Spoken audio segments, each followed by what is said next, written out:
స్వాగతం సుస్వాగతం. గెట్ టుగెదర్కి వచ్చినటువంటి ఎక్కడెక్కడి నుంచో దూర ప్రాంతాల నుంచి వచ్చిన వాళ్ళకు దగ్గర ప్రాంతమైనా కూడా దూర ప్రాంతంలాగే ఉన్నటువంటి డిస్టెన్స్ ఉంది. ఇక్కడ ఉన్న లోకల్లో కూడా అంత ఆశామాషి గారు అక్కడి నుంచి ఇక్కడి నుంచి ఇంత దూరం నుంచో వచ్చిన వాళ్ళందరూ కూడా ముఖ్యంగా నేను ధన్యవాదాలు కృతజ్ఞత తెలియజేస్తున్నాను. ఫస్ట్ ఏంటి అని అంటే, నేను ఈ యూట్యూబ్ ఛానల్ స్టార్ట్ చేసి పంతులమ్మ ముచ్చట్లు 4 years అయింది. 4 yearsలో నేను పంతులమ్మ ముచ్చట్లు అంటే నేను పట్టించుకోలేదు, అస్సలు కూడా పట్టించుకోలేదు. ఒక 2 years బ్యాక్ ఏమైందంటే కొంచెం నేను డిప్రెషన్లోకి వెళ్ళిపోయినా, పూర్తి డిప్రెషన్లోకి వెళ్ళిపోయింది నేను. అది మనీ పరంగా కొంతమంది వల్ల నేను ఇబ్బంది పడడం వల్ల డిప్రెషన్ పోయి రోజు డైలీ ఏడ్చడమే జరిగేది అన్నట్టు. ఆఖరికి ఇంకేమైనా చేసుకుందామా అనేంత డిప్రెషన్లోకి వెళ్ళిపోయాను. ప్రతి నెల 90,000 కట్టాలంటే నా పరిస్థితి ఏంటంటే, నాకు వచ్చే లక్షలో 90,000 వాళ్ళకే కట్టడం అంటే నేను 10,000తో ఎట్లా బ్రతకాలో నాకు తెలియని పరిస్థితి. అతి మంచితనం అనే దానిలో ఉదాహరణ బలిచక్రవర్తి లాగా బలైనటువంటి ఒక మనిషిని అన్నట్టు. అంటే ఎక్కడ కూడా అతి మంచితనం పనికిరాదు, అది తొడబుట్టిన వాళ్ళకైనా కానీ ఎవరికైనా పనికిరాదనే గుణపాఠం అయితే నేర్చుకున్నా. అలాంటి సందర్భంలో నాకు ఇన్స్టాగ్రామ్లో మా ఇంట్లో పైన వాళ్ళు వైఫ్ అండ్ హస్బెండ్ ఉండ్రి, వాళ్ళు ఓపెన్ చేసిందే స్టార్ట్ చేసిందే ఇన్స్టాగ్రామ్ ఆమె అన్నట్టు. ఇంకా ఇన్స్టాగ్రామ్లో పోయినాక నాకు ఎంత ఉన్నది మర్చిపోయినా, అంతా మర్చిపోయినా, నా బాధలన్నీ మర్చిపోయి నేను ఇన్స్టాగ్రామ్లోనే పాటలు ఉంటే అదే పాటలు పంతులమ్మ ముచ్చట్లో పెడుతుంది. ఆ సందర్భంలోనే నాకేమైందంటే లైవ్ చేస్తే బాగుంటుంది అనే ఆలోచన వచ్చింది. ఆ లైవ్ అనేది ఎప్పుడు చేయాలి అని అంటే, నాకు ఇక్కడ జాబు ఉంది కాబట్టి నాకు చాలా రిస్క్ కూడుకునే పని. ఇక నేను ఇన్స్టాగ్రామ్లో నేను మెసేజ్లు కామెంట్స్కి సమాధానాలు ఇవ్వాలి, ఇక్కడ యూట్యూబ్లో రెండు చూసుకోవాలి. ఎలాగో నాకు తెలియలేక నేను లైవ్ అయితే పెట్టలేదు. ఆ తర్వాత రిటైర్ అయిన తర్వాత లైవ్ పెడతానని అందరికి కూడా మాట ఇచ్చాను. ఫస్ట్ లైవ్లోకి యూట్యూబ్లోకి తీసుకురావాలంటే ఇన్స్టాగ్రామ్లో స్టార్ట్ చేసినాను. ఇన్స్టాగ్రామ్లో నేను జాబ్లో ఉన్నప్పుడే లైవ్ స్టార్ట్ చేసిన. ఆ లైవ్లో ఉన్న వాళ్ళను మెల్లమెల్లగా యూట్యూబ్లోకి తీసుకురావాలని చేయడం జరిగింది. స్టార్టింగ్లో నాకు స్టార్ట్ చేస్తే 10-20 నిమిషాలు కూడా నేను లైవ్ పెట్టలేకుండా ఉండినా కూడా సరే నా అంతలకు నేనే సరే ఎట్లా అలవాటు కావాలి, ఎవరు చూస్తలేరు కదా ఏం చేయాలని 1 hour టాపిక్ ఏదైనా సరే ఒక టాపిక్ తీసుకొని అనర్గళంగా నేనే చెప్పేదాన్ని అన్నట్టు. ఇంకా దాంట్లో ఎవరు వ్యూవర్స్ ఎవరు లేకుంటుంది, నేనే అనర్గళంగా చెప్పడం అనేది చేసిన. 1 week అట్లా పంతులమ్మ ముచ్చట్లలో కానివ్వండి, రమాదేవి బ్లాగ్స్లో కానివ్వండి, రెండిట్లో నేను అలాగే ఏదైనా ఒక టాపిక్ని తీసుకొని సమాజంలో జరిగేటువంటి ప్రజెంట్ సిచ్యువేషన్ల గురించి కానీ, యూత్ గురించి కానీ, పెద్దవాళ్ళ గురించి కానీ, సొసైటీకి సంబంధించినవన్నీ కూడా తీసుకొని నేను 1 hour అనర్గళంగా స్పీచ్ లాగా ఇచ్చేదాన్ని.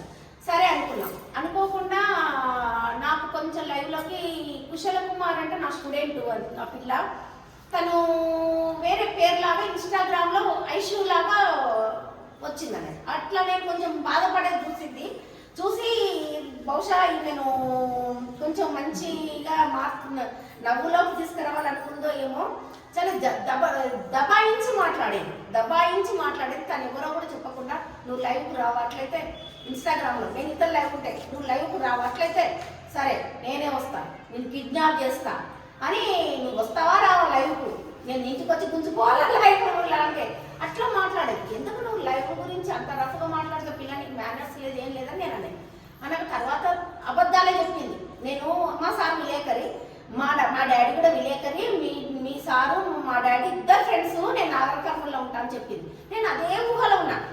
సరేలే అనుకున్నాను. సరే ఇన్స్టాగ్రామ్ నుంచి యూట్యూబ్లో లైవ్స్కి వచ్చిన. లైవ్లోకి వచ్చినాక నా తిప్పలు నేను 1 hour అయినట్టు అనుకోకుండా ఒక రోజు ఏమైందంటే, మా తమ్ముడు వచ్చిండు లైవ్లోకి, నన్ను చాలా తిప్పలు పెట్టిండు. ఎట్లా తిప్పలు పెట్టిండంటే, మీరు చాలా మంచోళ్ళు, మీ అమ్మ మంచిది, మీ నాన్న మంచోడు, మీరు చాలా మంచోళ్ళు, మీ దగ్గరికి నేను పూజ చేయడానికి వచ్చిన, మీరు నాకు సంభావన కూడా ఇచ్చిండ్రు అని అన్నీ ఏంటో పెట్టిండు. ఏది పెడితే నాకు అర్థమైతలేదు. అసలు నువ్వు ఎవరు నాయనా, నువ్వు ఎందుకు నా గురించి ఇంత చెప్తున్నావు, మా ఊరేనా అని అడిగిన.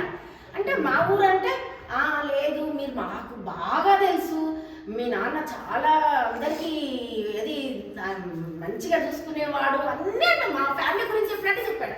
నాకు అర్థం కాలేదు. అట్లా ఒక రోజు 2 రోజులు అట్లే సతాయించిండు. ఏందబ్బా అంటే, ఒకసారి మా ఇంట్లో కిరాయికి ఉన్న ఆమెనే వాళ్ళ పుట్టింటి దగ్గరనే ఉంది. ఆమె ఏం చేసింది, ఆమె అనుకోకుండా లైవ్లోకి వచ్చింది.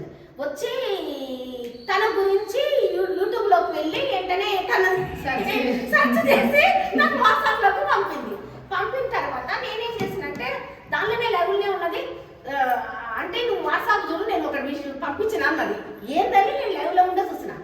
ఆహా, వివాహ పరిచయ వేదికనంట అట్లా అని అనుకొని సరేలే అనుకొని, తమ్ముడు నువ్వు వివాహ పరిచయ వేదిక కదా అట్లా ఇట్లా అని అన్నాను. సరే మాది ఎట్లా పోయిందంటే అది అనుకోకుండా టాపిక్లోకి ఐషు రావడము, తను రావడము, రాధా ముగ్గురు వచ్చిన తర్వాత అది ఏందో అనుకోకుండా ఒక మెంటల్ డాక్టర్ అని రాజేందర్ ఆయన, నేను వచ్చేసి మెంటల్ డాక్టర్ వచ్చేసాను. అది లైవ్లోనే కానీ మనకి ఎట్లా అనిపిస్తుంటుంది అంటే పని కనిపిస్తుంది. నేను వచ్చేసిన నేను మెంటల్ డాక్టర్, నేను ఎవరికైనా ట్రీట్మెంట్ చేసేస్తాను. అంటే ముందు నువ్వు ఎర్రగడ్డలో ఉండి నువ్వు ఇల్లు మెంటల్ డాక్టర్ అయినావు కాబట్టి నువ్వు ఇద్దరికి వచ్చినావు అని మేము అంత పని కానీ అట్లా ఒక బర్రెని క్రియేట్ చేసి, లేని దున్నపోతను క్రియేట్ చేసి, ఆ రెండింటికి పెళ్లి చేసి, దానికి పిల్లలు పుట్టి, దానికి గ్లూకోజ్ బాటిల్స్ ఎక్కించి, పక్కింటి దున్నపోతుకు కన్ను కొట్టి లేచిపోయి నా తమ్ముడేమో నా దున్నపోతు దగ్గర కొత్తలేదక్క బర్రె ఏం చెప్తున్నావు అని అట్లా అంటే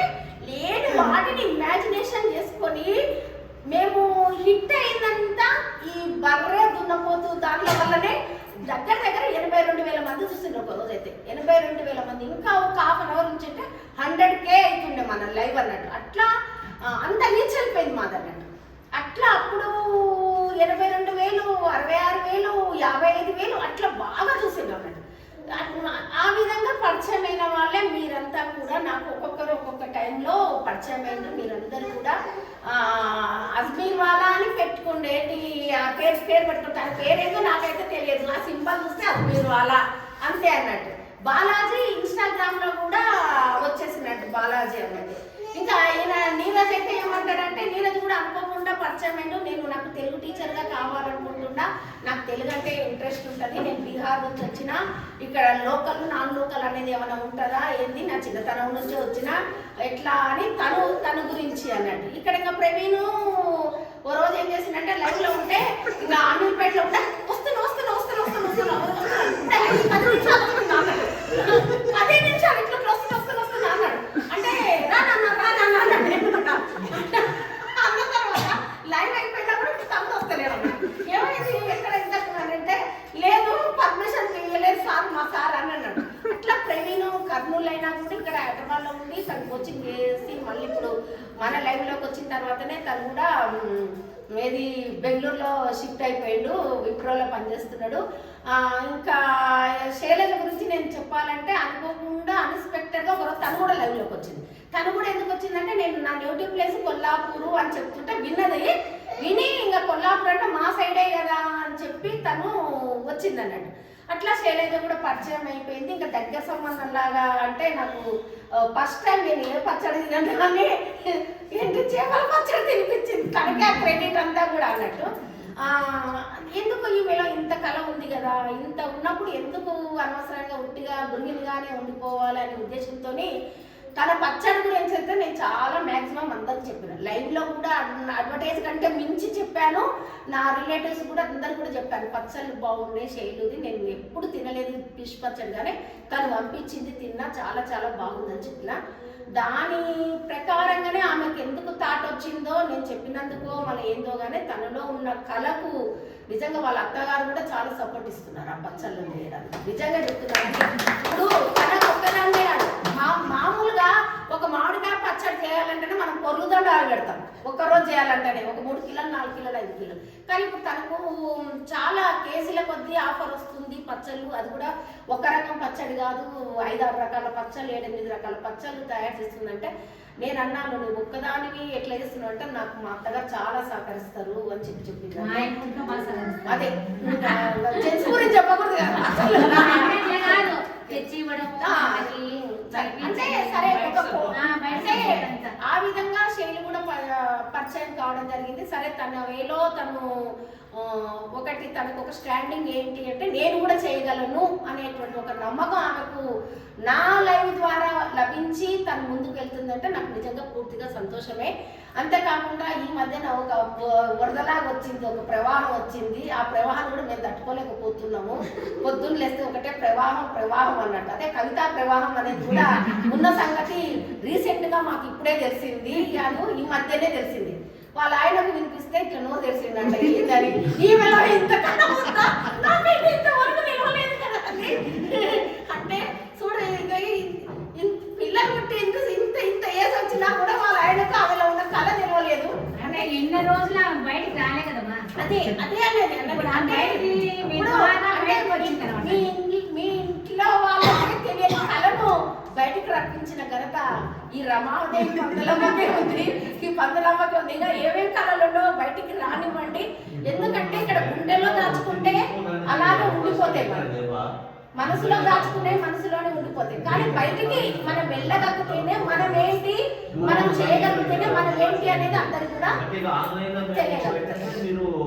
ఇట్లా అన్నట్టు ఇంకా కాళహస్తి నుంచి గాయత్రి వస్తుంది. గాయత్రి గారు కూడా నాకు రీసెంట్ గానే పరిచయం అయ్యారు. వాళ్ళ హస్బెండ్ కాళహస్తిలో టెంపుల్లో పూజారి అంట. తను కూడా మంచిగా పరిచయం అయింది. ఇప్పుడు ఇంకా కొత్తగా ఇప్పుడు ఆమె కుక్కట్పల్లి నుంచి వస్తుంది. ఇన్స్టాగ్రామ్ లో అన్నట్టు మన కవిత అక్క ఉంది కదా, కవిత అక్కను చాలా క్లోజ్ అన్నట్టు. ఆమె కవిత అక్కనే ఫోటో పెట్టుకుంటది డిపిలో. ఆమెది ఈమె ఇద్దరు కలిసినది. ఈమెకు నేను చెప్పాను ఇట్లా గెట్ టుగెదర్ ఉంది రాగలుగుతారా అంటే వస్తాను అని చెప్పింది. వచ్చింది, వస్తుంది. నాకంటే ముందు బయలుదేరింది కానీ ఇంతవరకు మళ్ళీ ఎక్కడ వస్తుందో ఏమేమి తట్టుకుంటుందో లేదో ఆమె టెన్షన్ ఉంది, గాయత్రి టెన్షన్ ఉంది. ఇద్దరు కూడా గమ్యం చేరాలనే నేను కోరుకుంటున్నాను. అయితే ఏది ఏమైనా మనకు ఏంటి అంటే ఇక్కడ గెట్ టుగెదర్ ఇంత ఇదిగా ఎంత దూరం నుంచో వచ్చినందుకు మీకు అందరికి కూడా ధన్యవాదాలు తెలియజేస్తున్నాను. ఇంత అరేంజ్మెంట్ చేసినటువంటి నా తమ్ముడికి మాత్రం ఈ అక్క ఎప్పటి కూడా రుణపడే ఉంటది. అంతేకాదు మళ్ళీ తమ్ముడు కాదు, ఇంట్లో హోమ్ మినిస్టర్ ఎవరు, భార్యలే కదా. వాళ్ళ భార్య సహకారం లేకుండా మా తమ్ముడు ఇదంతా చేసేదైతే కాదు. తను చేస్తే బాగా చెప్పినవులే, బాగా చేస్తావులే అనే వాళ్ళు కూడా ఉంటారన్నాడు. కానీ తనకు పూర్తిగా సహకరించేటటువంటి మంచి ఉత్తమమైనటువంటి ఇల్లాలు దొరకడము తను చేసుకున్నటువంటి అదృష్టమైన ఉండాలి. ఇది మా తమ్ముడికి ఒక గిఫ్ట్ లాగానే మా మర్దలి అన్నట్టు. ఇంకా మా మర్దలి కూడా ఈ గిఫ్ట్ లాగా నేను కృతజ్ఞతలు ధన్యవాదాలు తెలియజేస్తున్నాను. Okay, thank you. ఇది అది అన్నట్టు మర్చిపోయిన నేను నా ఫ్యామిలీ బ్యాక్గ్రౌండ్ అంటే నా పేరు గొల్లకృష్ణ రమాదేవి. మా సారు ఏమో మారమునగాల వెంకటరమణ. మాకొక్కతే కూతురు, మాకొక్కతే కూతురు. ఆమె ఇప్పుడు కస్తూర్బా స్కూల్లో ప్రిన్సిపాల్గా పనిచేస్తుంది. నాగర్కర్నూలులో పనిచేస్తుంది. ఆమెకు ఇద్దరు పిల్లలు, ఒక కొడుకు ఒక బిడ్డ. ఇంటర్ చదువుతుంది పాప. బాబా అయిపోతే ఇంటర్ అయిపోయింది, ఇంట్లోనే ఉన్నాడు ప్రస్తుతం. తను ఏదో బిజినెస్ చేస్తా అంటున్నాడు, చదువుద్దు నాకు బిజినెస్ చేస్తా అంటున్నాడు. సరే నేను రిటైర్మెంట్ అయితే నా రిటైర్మెంట్ అయిన అమౌంట్ ఏమైనా వస్తే తను బిజినెస్లో పెట్టాలని నేను ఎదురు చూస్తున్నాను. మాకైతే ఇంతవరకు అయితే అమౌంట్ అయితే రాలేదు, ఎదురు చూస్తూనే ఉన్నాము. జస్ట్ నేను ఆగస్టు 31, 2025లో నేను రిటైర్ కావడం అనేది జరిగింది. నా రిటైర్ అయినప్పుడు స్కూల్లో చేసిన ప్రోగ్రామే నన్ను వరల్డ్ వైజ్గా నాకు అభిమానం సంపాదించి పెట్టింది. నాకు ప్రతిరోజు వారం రోజులు మొత్తం కూడా నా పాటనే టీవీలలో మారుమోగింది అన్నట్టు. వారం రోజులు అన్నట్టు ఇంటికి వచ్చి కూడా ఇంటర్వ్యూలు తీసుకొని వెళ్ళడం జరిగింది. అందరూ కూడా టీవీ 9 వాళ్ళందరూ కూడా, ఏబిఎన్, ఐటీవీ వాళ్ళందరూ కూడా అన్నట్టు అన్ని దాంట్లో వచ్చింది. అన్ని దాంట్లో మీడియాలలో నాది వచ్చింది సాంగ్ అన్నట్టు. ఆ సాంగ్ అంత హిట్ అవుతుందని నాకైతే తెలియదు, ఆ స్టెప్పులు అంత హిట్ అవుతామని నాకైతే తెలియదు. ఒకందుకు అది కూడా నాకు ఒక కొంతమందిని సంపాదించి పెట్టింది ఇన్స్టాగ్రామ్లో. సరే ఇది అన్నట్టు మా కుటుంబం అయితే చిన్న కుటుంబమే అన్నట్టు. అంటే మా సారుకు ఇంకా ఒక బ్రదరు, 3 సిస్టర్స్ ఉంటారు. వాళ్ళు కూడా ఒకరు హైదరాబాద్లో, ఒకరు మహబూబ్నగర్లో, ఒకరు వనపర్తిలో ఉంటారు. మా మరిది కూడా హైదరాబాద్లో ఉంటారు, మహబూబ్నగర్లో ఉంటారు. వాళ్ళు కూడా వైఫ్ అండ్ హస్బెండ్ ఇద్దరు కూడా టీచర్లుగా పోయిన సంవత్సరం రిటైర్ అయ్యారు. మా మరిది వాళ్ళు పోయిన సంవత్సరం రిటైర్ అయితే నేను ఈ సంవత్సరం రిటైర్ అయినా అన్నట్టు. 1 ఇయర్ నేనే ఎక్స్ట్రా చేసిన. ఇది నా బ్యాక్గ్రౌండ్. ఓకే, అందరికి కూడా మీకు అందరికి కూడా ఇంత శ్రమ పడి వచ్చినందుకు అందరికి కూడా ధన్యవాదాలు తెలియజేస్తున్నాను.